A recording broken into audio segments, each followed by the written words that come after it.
You're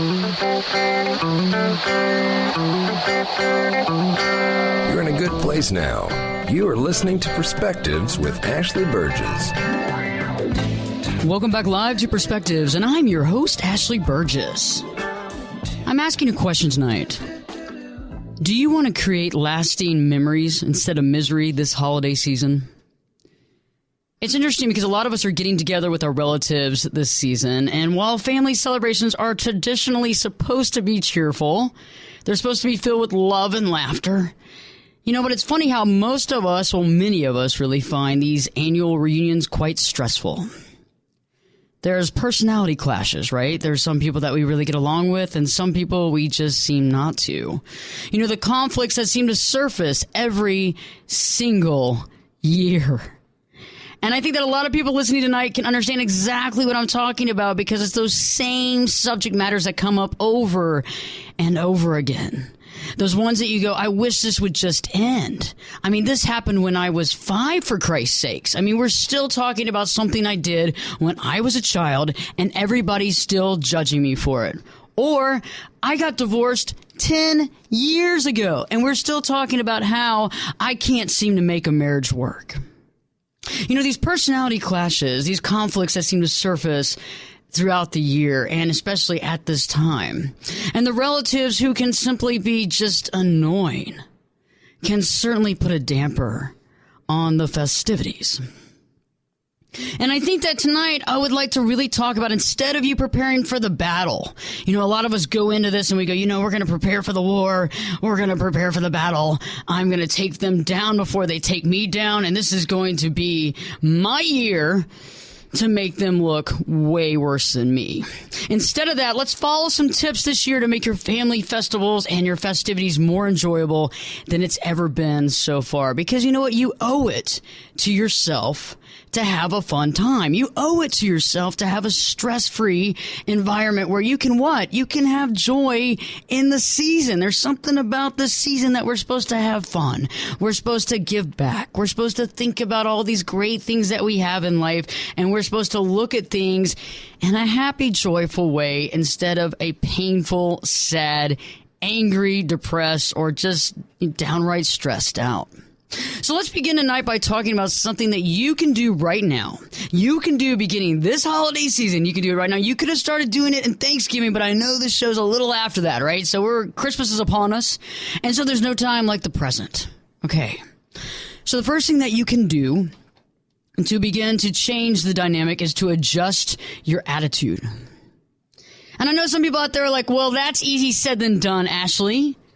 Okay, come on, you're not in my family. You don't know what it's like. You don't know what it's like at the table when people are yelling at you or talking down to you or making comments or judgments about you when all you want to do is just get along. All you want to do is just be loved. All you want to do is just to have some food and smile and laugh and carry on. Ashley, you don't get it, but I do get it. And I'm going to talk about this tonight. You begin by adjusting your attitude, and I swear it'll work because I've done it before, and I know it works. It works like amazing. And why it does is you're already anticipating. Okay, let me back up a second. In any stressful situation, what do? We freak out about it. We freak out about it way before it happens. We freak out about it on the way there. Okay? You're like on the way, you're packing up the car, right? For like Christmas Eve. And it's like things start going into slow motion, right? And you're like, oh God. Oh, I can't believe I'm having to do this. And it's every year, and you start thinking about all these things in your head, and you go, oh God. And it seems like the packing of the car gets slower and slower. And you feel like maybe I should have a drink. Maybe I need a drink to get this packing done because you know what? I can't get there because I'm stressed out and I don't want to deal with it, but I'm going to get there anyway because I'm supposed to be there. And I know if I get there late, everybody's going to be telling me about how I'm late. And I know even better yet, even on the way there, if I'm a minute late, I'll start getting text messages. What happens? There's road rage. What happens after the road rage? You get stressed out. You're going 85, 90 miles an hour. You just want to get there, but you know what? The opposite of what you want to do is be there. You want to be anywhere but there. You would be at the Wingstop having Christmas Eve dinner if you could. And since we're already anticipating this anxiety, we're already stressed out, your anxiety just gets worse. And that's what we need to stop, is we got to stop worrying about things before they happen, because you know what? This isn't the place to be at mentally, emotionally, physically. And instead of worrying about what will happen, because there's a lot of things that can go wrong. And I don't mean to be flippant about that, but there really is that we have to choose our behaviors that can help decrease what? Our anxiety. And before the event, we have to do something relaxing. So let's go into our mindset and feel, what is relaxing to me? And one of the things that's relaxing to me is listening to music. I'm a big music person. I like good music, right? And my Perspective Street team and I actually came up with music list of the 10 songs that make us motivated, that make us feel good, that make us feel calm in our heart. They really center us. And those are the first things you want to do, is get that music list out. Create that awesome playlist that only nobody else has to like it.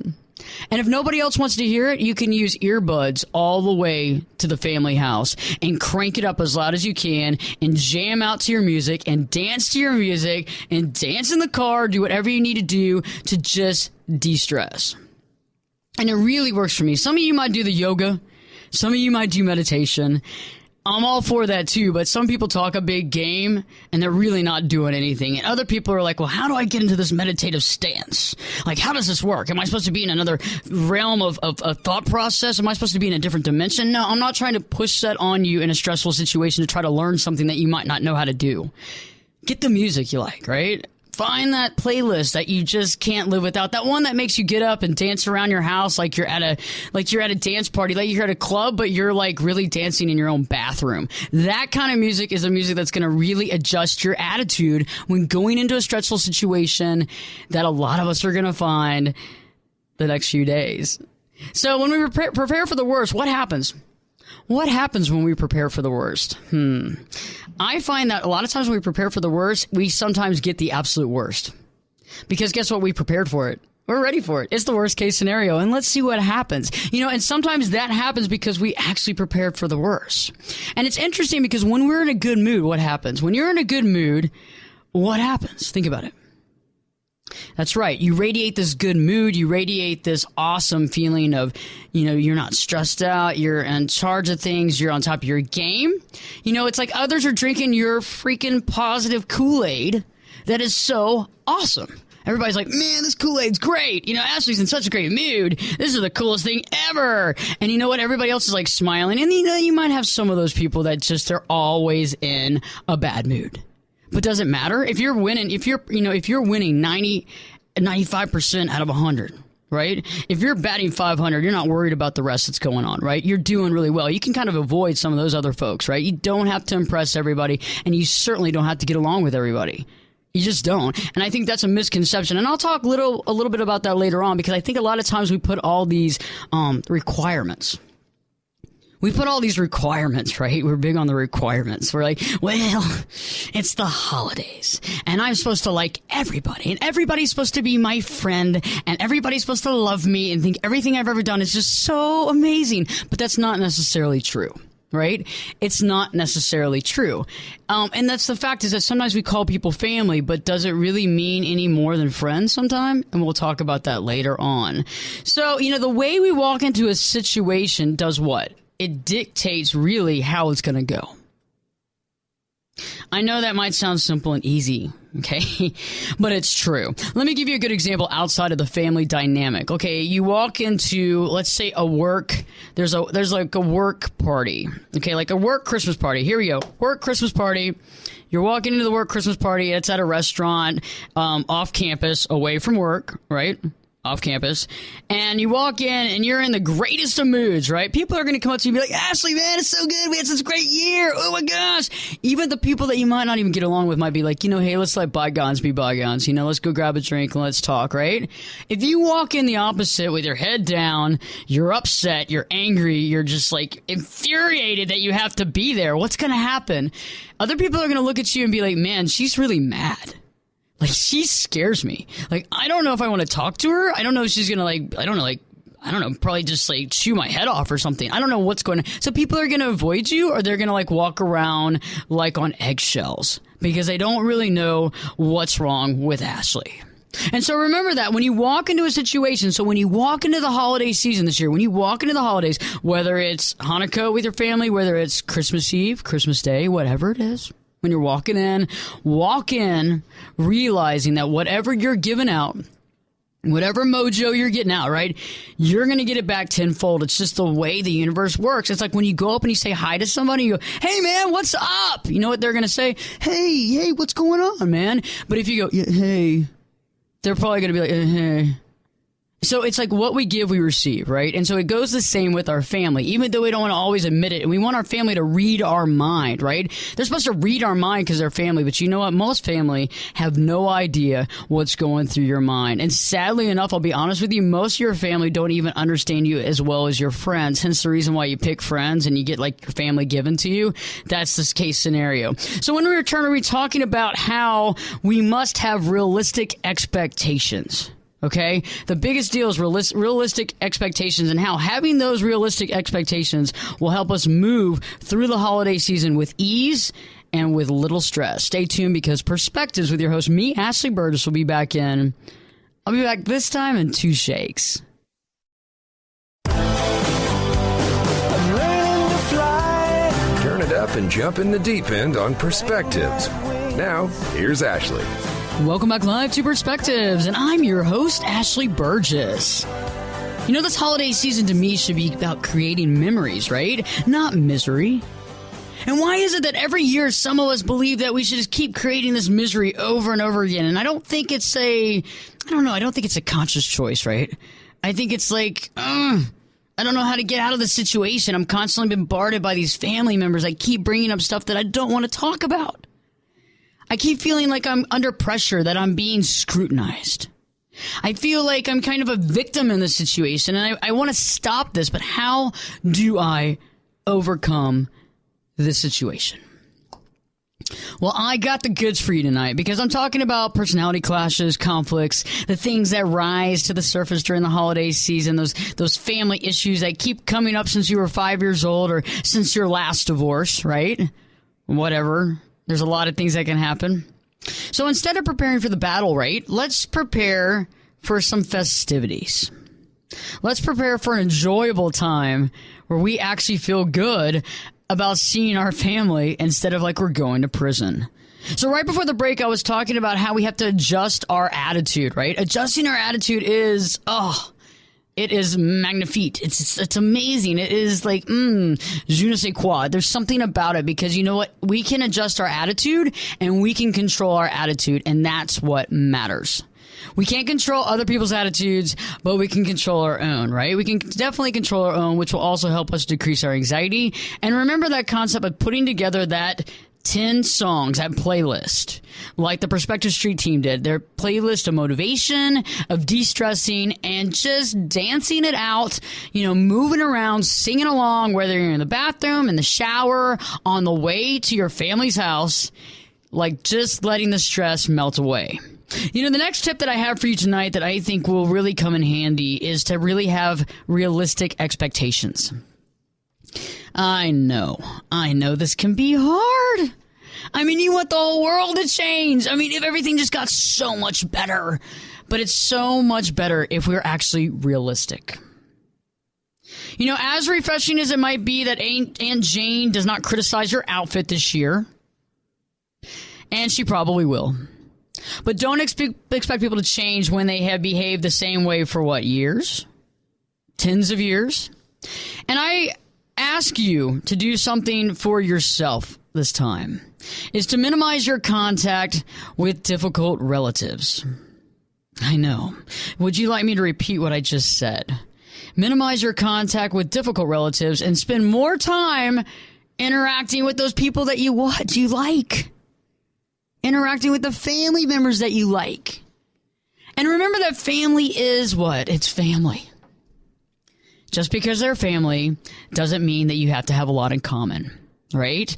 Just because they're family doesn't mean that you just love everything they do. Kisses, kisses, kisses. I love you. Oh my gosh, you're so amazing. No, sometimes it's the exact opposite. So we have to apply the same behavior that we have in social situations to what? Family. So, for example, when you're at a holiday party with friends, right, you don't spend large amounts of time with the one person in the room who puts you down and makes you feel like crap, right? You're not over there standing there going, oh man, I love this woman, Jane. She's great. She really puts me down on everything and tells me how it is and tells me about how my clothes look awful and how I probably got them at the Salvation Army. And you're like, you don't stand there and talk to her, right? You're not like best friends with her. So, think about it. And if you do, you might want to come to my office and us talk, because that is really the situation. We really need to talk about who you're actually spending time with, and to also talk about emotional and mental toxicity.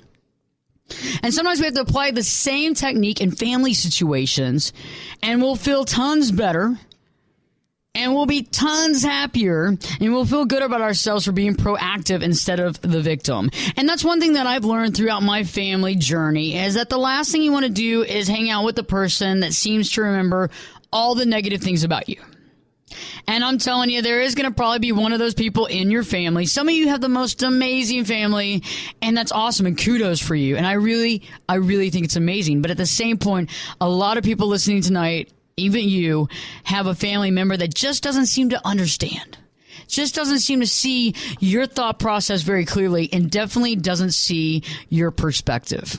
The next tip for tonight is to really think about keeping potentially upsetting topics off limits. And I'm not just saying that you shouldn't go into the Christmas dinner, talking about Donald Trump and how he's going to win this year and how he's going to totally beat Hillary Clinton in the election. That's not what I'm talking about. I'm not talking about just political. And I'm definitely not talking about just religious. And I'm definitely not just talking about sexual orientation. There's a lot of topics to stay off limits. But people like to bring up touchy subjects. Why? Because they like to bring them up because they like to affect other people. For example, a lot of people out there know that they are not married. You know that. You know for a fact you're not married. You've been single for a long time, and you know that you've never been married. And so for you, you know you haven't been married, and a lot of people out there, including you, might want to be married. So the last thing you want to hear is Uncle John say, are you still ever going to get married? Have you ever thought about it? Time's ticking away. You're in your late 30s now, and I don't even know if you can have children. Have you thought about that? And people actually deal with this on a daily basis, and especially during the holiday season. And we already know the things that we want that we don't have, and it's even harder to hear from somebody else tell us those types of things. So in order to keep the conversation conflict free, we need to avoid certain sensitive topics. And I think a lot of times it's better to be a little surfacey, to ask how things are going. How is life? How is their day? How is their year? What have they been accomplished that they're really, really happy about? And I've also looked toward children. When you talk about other people's children and their kids and you bring them up in the best of light, guess what? You have hours of conversation right there that you never even have to speak about yourself, and nobody will ever ask you about yourself, because guess what? The kids mean everything. So if you really want the spotlight off you, ask how little Johnny's doing, ask how little Elizabeth's doing, and find out what they're doing in school. Better yet, find out if they've done any plays in school, if they're planning on singing or dancing or doing any tap or jazz, because you know what? It's amazing how people love to talk about their kids. And for all of us who don't have kids, we love to talk about our dogs or our cats or our pet pigs, whatever it is that we have. And so all you have to do is interest us in the fact that you actually want to see pictures, and you can get anybody off absolutely any topic whatsoever. And the reason why I bring that up is that a lot of us are dealing with stress all the time, whether it's we want to be at a certain place at work. Some of us maybe out there haven't gotten married because we really want to be or have a certain career that we've been aspiring to, and somebody's going to ask you, so when is that big break going to happen? And I think these are the kind of subject matters, whether it's a recent divorce, whether it's the loss of a relative, whether it's dealing with the stress and anxiety of just work or school, or not really understanding or making life changes. These are the types of topics that we want to stay and keep off limits, especially during the holiday season. Those can be topics that are left for later on, maybe, in the privacy of you two talking. But I don't think it should be something that's done over dinner. The next tip that might be interesting for some folks is that we have to accept that the only thing that we can control besides our attitude is our reaction. The way I react to something that somebody tells me is very important. And sometimes I've reacted quite poorly. However, when I have reacted quite poorly, guess what? I get more of the same crap. And I've realized that in life, I don't want any more of that. And so in order to get what I want, in order to have a conversation that I want, I have to accept that the only thing I can control is my reaction. Because you can't stop people from really bringing up controversial subjects or asking rude questions, but you can monitor and modify your own reactions. And no one can force you to engage in some sort of negative conversation. It's kind of similar to what? Gossip. No one can twist your arm and make you talk about another person. It just doesn't happen. And so in order to do that, it's easy to kind of change the subject, to talk about the positive. And I mean, think about it. The last time I was at a holiday event where, you know, there was a conversation kind of brewing up and I ended up kind of walking in on the scene. And back in my early 20s, I would have been really interested in this juicy conversation. However, I knew that the best way out was to just, you know, kind of try to change the subject or move on. And I think that's for everybody across the board. When we're dealing with stress, when we're dealing with the holiday season, the one thing we can control is our reaction. But better yet, the other thing we control is our involvement, right? I don't have to be involved in everything that's going on. I can actually excuse myself from the conversation quite easily without most people even catching on. Unless I'm the only one being talked to, then I have to kind of come up with a really good exit strategy or a way out. When we return, I'll be talking more about those exit strategies. And these are actually quite important because the exit strategy is something that can really save your hide when you're dealing with some crazy conversations, when you're dealing with stressed out relatives, and when you're just trying to get out of the conversation. So stay tuned. I'll be talking about those exit strategies as well as a few more tips on what not to do and what to do this holiday season to make really awesome memories instead of staying with the misery that we have the last few years. Stay tuned because Perspectives with your host, me, Ashley Burgess. Be back this time? Well, I'll be back this time in 2 shakes.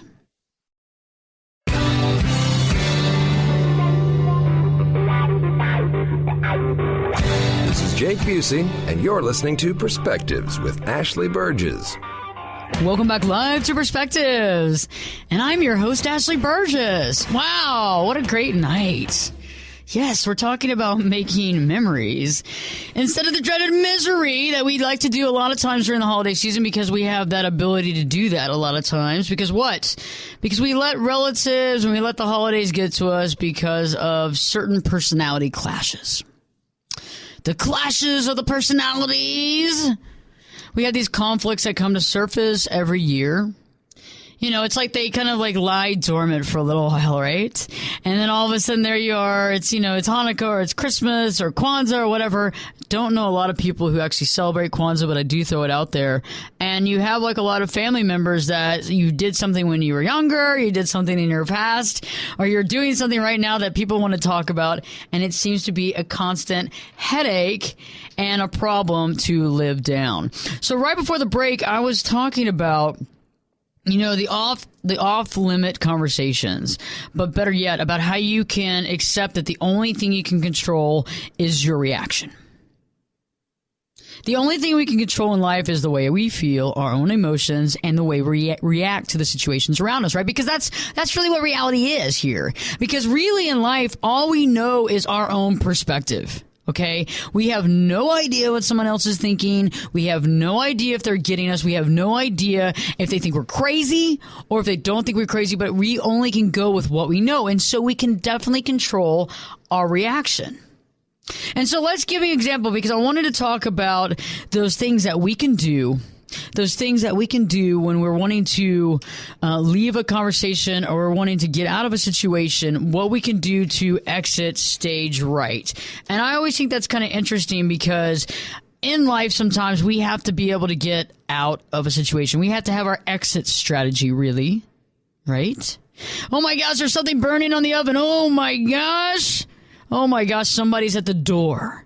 I got to do something. But if it's not your home, and you're not cooking, those two exit strategies do not work unless you have somebody that just doesn't even think about what you're saying and not even listening, which can sometimes be really perfect. But some of the best exit strategies are some of the most honest comments there are. One, I have to go to the bathroom is a really great exit strategy, and it works miracles because you know what? Nobody can argue with the fact that you have to go to the bathroom, right? I mean, it's not like you're back in 5th grade where you're like, you literally raise your hand up and the teacher goes, what? What do you need? What do you need, Ashley? Can I go to the bathroom? Can I get a bathroom pass, please? No, you're an adult now, okay? There are no bathroom passes as an adult. And so if you have to go to the bathroom, say it and leave. And guess what? You don't have to come back and talk to them again. Because I'm sure there's going to be all these other people around that you can somehow or not get stuck talking to instead of them. You know, the second thing is, oh my gosh, I have a call. I apologize. Oh my gosh, my phone is ringing. And, you know, technology is a great thing nowadays, right? You can make that phone sound like it's ringing no matter what. You can have somebody call you. You could text somebody while somebody's doing something else, and you can say, call me, please. I'll pay you back. You get the best Christmas gift ever. Just do this for me right now. Oh my God, there's an emergency. I'll be right back. I need to go outside and take this call. Okay. But if you want to really be honest and straight up honest besides the bathroom thing, it's just to say, hey, you know what? I'm totally cool with this, but really, I'm just not in the mood to talk about this. I mean, we're supposed to be having fun here. We're a family. We're supposed to be happy, and you know what? Let's talk about you. Let's talk about what you got going on. Let's talk about how great it is. Let's talk about how we're lucky we're alive. And if that doesn't work, just nicely excuse yourself, right? You've tried your best. You've moved on. You don't have to put those stars, the moon, and the skies up in the sky for somebody. You know what? You don't have to do anything because it's all about you. Honestly, if you're unhappy, it doesn't matter around you what's going on, right? You know, the next tip that I have for you that I think a lot of people realize how important this is, because I know that a lot of y'all out there are going to get this one and you're going to laugh pretty hard right now, actually, is you don't want to drink too much. I mean, the drinking of the alcohol can help cut that, like, oh my gosh, that tension. You know, that tension where, oh gosh, I'm stressed out. But that alcohol, like, you can cut that tension so much that you're making a mess, right? That you are making a mess. And so if you drink alcohol, guys, ladies, men, gentlemen, do it in moderation. Do it in moderation. And some people I know become a little aggressive, right? Some of us, you know, are a little feisty, become a little argumentative. Especially when they've had a little too much to drink. And maybe you're already argumentative no matter what. So you don't want to add too much alcohol to it. Because I find that it's easy to get a little aggressive when someone is, what are they doing? They're really stabbing the nerve center of anger that you carry within you. That nerve center, you're like, ah. And so you're using that alcohol force. Using the force, Luke, you're using the force right now. You're using the force to overcome the situation, but in reality, what is it getting you? So we want to be moderation during this time. You want to minimize your drinking and stick to non-alcoholic beverages. If you are someone that has a tendency of getting a little aggressive, getting a little angry, starting a fight, I've actually been at people's houses during the holidays where one of the relatives starts a fight at Christmas. And it's like stuff's getting knocked over, things are happening, glasses are breaking, somebody's getting pulled out of the kitchen, and you're like, oh my God, this is really happening. But it can. And so what I'm saying is that it might not get that far, but you might say something that you can't take back. So you might not get in a wrestling fight with your grandmother. You might not get in an argument and a screaming match with your mother. But there are certain things that we might do that you can't take back. And all I'm saying that is that sometimes in the heat of the moment, in the stress of the moment, it can be really overwhelming. And I understand. I think we've all been there before. But you don't want to say something that you can't take back. And you want to be able to look at yourself in the mirror that night and the next day and say, you know what? I did create memories. And I created memories for myself and my family that I'm proud of. And so a little alcohol is okay. A little eggnog spiked is fine. possibly a little champagne, maybe a little vodka or Kettle One is your taste. However, that's awesome. That's fine. But just remember, it's all about moderation. Life is like that. You can always go home, and I mean, I'm not condoning alcoholism, but if you're leaving there and you need to spend 5-10 hours with them, spend the 10 hours with them, go home, have a drink. Okay, decompress.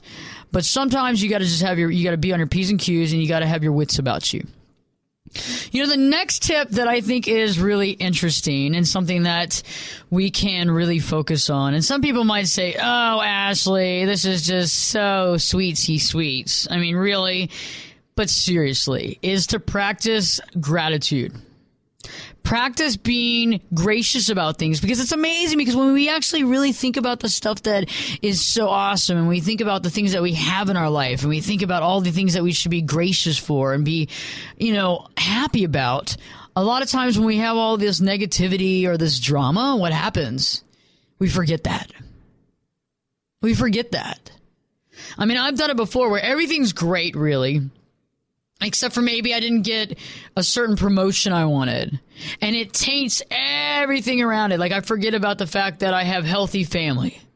I forget about the fact that, my relative just had 2 healthy babies. I forget about the fact that I'm pretty much healthy and happy and I'm not dying or sick or in the hospital. And you start forgetting about those practical things that you can have gratitude for, but those things that you can feel grateful for. So what I stress this year, and something that I'm personally going to be doing. So this is not just for you. This is something that I'm going to be doing too. So we can work on this together, and maybe we can talk about this or think about this, because when we practice gratitude, it's so amazing, right? So take time out to think all about what you have to be grateful for. And that might take a little bit of time, because sometimes when we have a lot of stress and anger or resentment or whatever that might be, it's hard to really see that. But put that aside.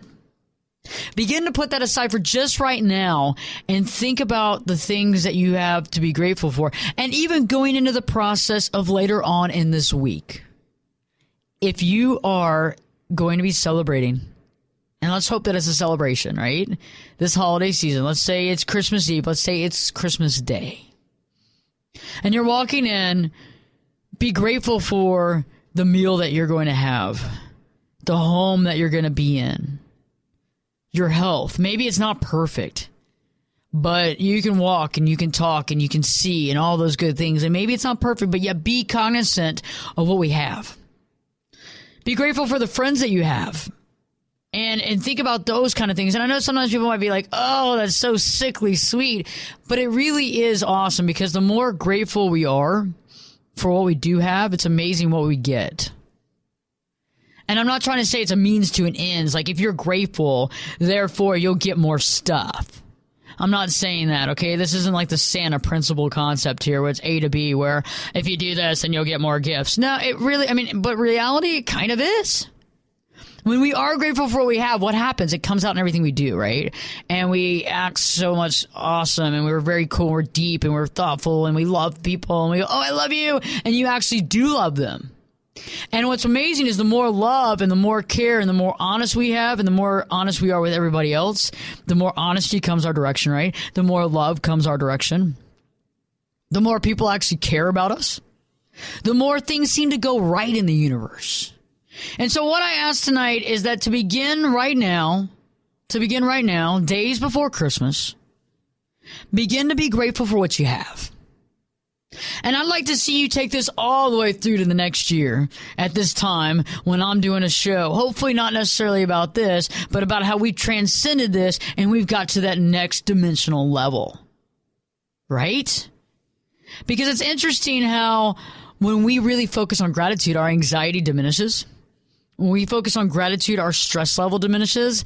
When we focus on gratitude, we're able to see the forest of the trees, right? Because the little things don't mean that much anymore. The little small, argumentative little issues, the things that get under your skin, they don't really get under your skin anymore, because you're not focusing on them. You're not focusing on them because you know what? It's not that big of a deal. And guess what? Because you're being grateful, you know that it's not that big of a deal. And so it becomes a small little thing that you're like, oh, no big deal. I can control my reaction. I can control how I feel.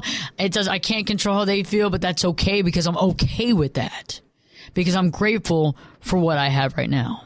Stay tuned. We're going to be talking about one more tip and then also kind of going over everything and giving you that crash course on how to make this season the best holiday season you've ever had. Stay tuned because Perspectives with your host, me, Ashley Burgess, will be back in. Okay, we'll be back this time in 2 shakes. You could be my luck. Get in here. You're listening to Perspectives with Ashley Burgess. Welcome back live to Perspectives, and I'm your host, Ashley Burgess. What a great night. What a great night in the studio. Woohoo! Talking about these tips to make your holiday season awesome. To quit making that misery. You know, misery loves company, but you know what? Now we like to have good company. We want to have memories instead this holiday season. You know, I think while family celebrations are supposed to be cheerful, I think some of us don't see that. And tonight I've been giving you the tips that you can use throughout the holiday season and actually throughout your entire life, really, for making things really great when it comes to personality clashes, when it comes to conflicts that seem to surface every year, with relatives that seem to be just really annoying and seem to put a damper on the festivities. You know, it's something about that. It's something about that kind of stuff where we get a little stressed out. We get like, woo! You know, what am I going to do? What am I going to do? Oh my God. It's my mom. It's my dad. It's my grandmother. Whoever it is that kind of gets under your skin, it's like you don't know how to deal with it. And it's like you've let this fester and continue to go on and on and on. And you're always wondering, what are they thinking? How do they feel?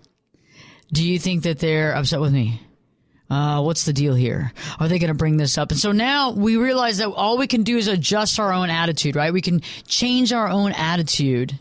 We can change our own attitude to make things better, right? Instead of worrying what's going to happen. We choose the behaviors that can decrease our anxiety. You know, better yet, when we're in a good mood, we radiate that mood. It's like a perfume. Right? You don't have to go to Dillard's. You don't have to go to Macy's. You have this perfume that comes with you. It's like comes with the factory, right? It's a factory deal that you either have that one that's like, you know, not so good, or you have that one that's like massively good mood. You know, the other one's like desperation. You know what I mean? But when you're not wearing the desperation cologne, you're wearing the good mood cologne, right? And you take that with you. And we realize that usually when we walk into a situation, how we walk in usually dictates how things go. And that's what's so awesome about it, is that we actually create like the climate, right, for how things are. Okay, so yeah, I can't sit there. Well, maybe I can. Maybe I have some sort of superhuman strength, and I still have to figure that one out because I would like to have like all those cool strengths that you see in all these cool movies where people can do all these really amazing things like change the weather and like change into glass or whatever. But anyway, right now I don't feel like I have that necessarily. Like I can't just go into a room and make it snow, right? But I can, right? I can, because if I walk into a room and I'm like really cold and really distant and really detached, and I seem to have an attitude and I seem to have a chip on my shoulder, right? I'm going to make that room really cold. I'm going to make everybody around me feel like they're walking on eggshells and they don't want to be around me at all. Because I want to make everybody shiver because they're not going to want to be around me because you know what? I'm in a bad mood, or I'm stressed out, or I am pushing people away from me, i.e. the snow queen or the ice queen, some people call it. And so we do have the ability to change the climate in any situation. You know, next is to have those realistic expectations.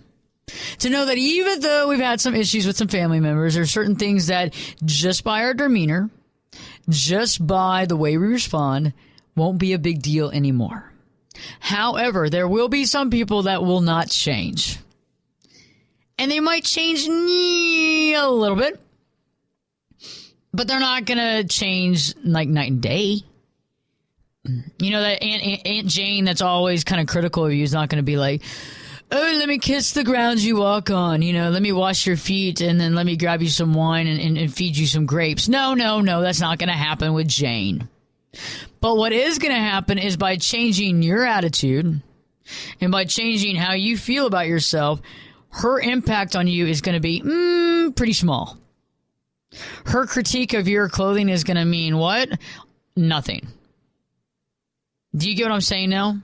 It's all about how we go into a situation, right? If I go into a situation and I give all my power out and I go, oh, take all my power because I'm insecure, or take all my power because I know that you're going to beat me down, well, then I'm going to be beaten down. If I walk in there with knowing that I own that room, that I feel good about myself, that I look at myself in the mirror and I go, man, I'm doing some amazing things. Maybe my life's not perfect, but none of these people in this room's life perfect because it just doesn't exist. You know, the next thing is to really realize that I want to keep potential subject matters out of the way. There's certain things you don't want to talk about. I mean, you can bring it up on Facebook all the time. I just brought up something on Facebook about politics the other day, and I think most people know that I'm not one-sided or another. I'm just about wanting to find the truth, right? Because that's what Perspectives is. Always more answers, less questions, right? And I find that in our political world, there's always more questions. Yeah. And so one of those things that we might want to keep off limits is those things that just seem to add more and more questions to situations where we feel as though there is no real answers. We feel as though, you know, politics and religion seem to be things that we need to let go.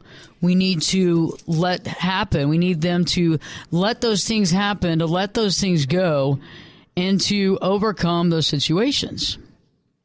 We want to plan to keep the conversation conflict-free by avoiding potentially sensitive topics.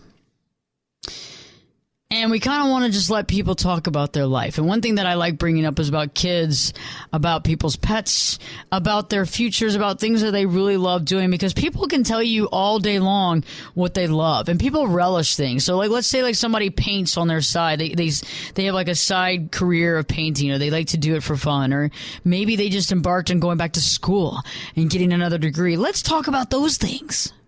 What about somebody that just got married? What about somebody that's having a child or just had a kiddo?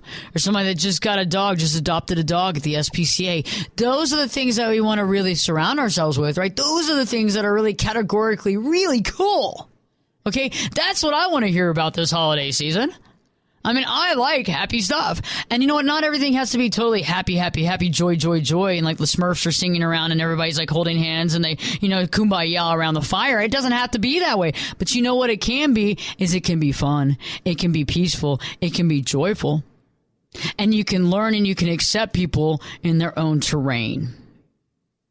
You know, last but not least, well, actually not last but not least, was don't drink too much. I guess that has a lot of meaning for a lot of us, is not to drink too much. It's something that I think is very important for some of us, and it's something that I employ myself because moderation is godly. To be moderate, to moderation. Because, you know, a lot of times when somebody might be stabbing that nerve center within you that's like, ah! When you have a little bit too much to drink, you know, you're going to use the force in a bad way. You're going to say something, you're going to do something, you're going to get angry, you're going to get argumentative, and this is not going to be good. You're going to say something that everybody's going to remember next year, and they're going to talk about it from now on out, and you've created another bad spot on your decently shining record. And here we go again, back to square one, and Ashley's helping you with the tips of how to deal with clashing personalities and your family during the holiday season, right? I know. We don't want to go back down that. We don't want to go down the primrose path. But last but not least, I talked about practicing gratitude. And this is so important because you know what? There might be some bad things about your family that you can't stand. You know, Aunt Jane might get on your everlasting nerve. And you might actually say, God, I just can't handle another year of dealing with her. I just don't know if I can deal with it. I just don't. But you know what? We have to look at what we do have. We have to embrace the things we have. We have to embrace what we have in our life. I mean, whether it's, you know, security, a career, friends, family, health, whatever it is, see those things and embrace those things at this time and realize that not everything's going to be perfect. It just isn't. That's just the way life is. It's a human condition, okay? I mean, there is no perfect thing. So, you know, get on and get that expectation out of your head, okay, really. But accept and embrace what you do have because it makes everything so much more interesting. And it also allows the little things that aren't working for you to just be so small that you don't even think about it. Also, guess what? There are a lot more tips, and I haven't been able to share them all tonight. And so tune in tomorrow on Spreaker Live. On Spreaker, I'll be doing a show live giving you the next 5 tips to making your holiday season memorable without the misery. Tune in to Spreaker at Ashley Burgess on Spreaker and listen to the show.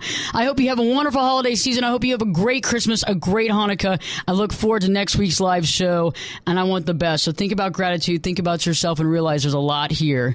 Love and light. Stay tuned because Perspectives with your host, me, Ashley Burgess.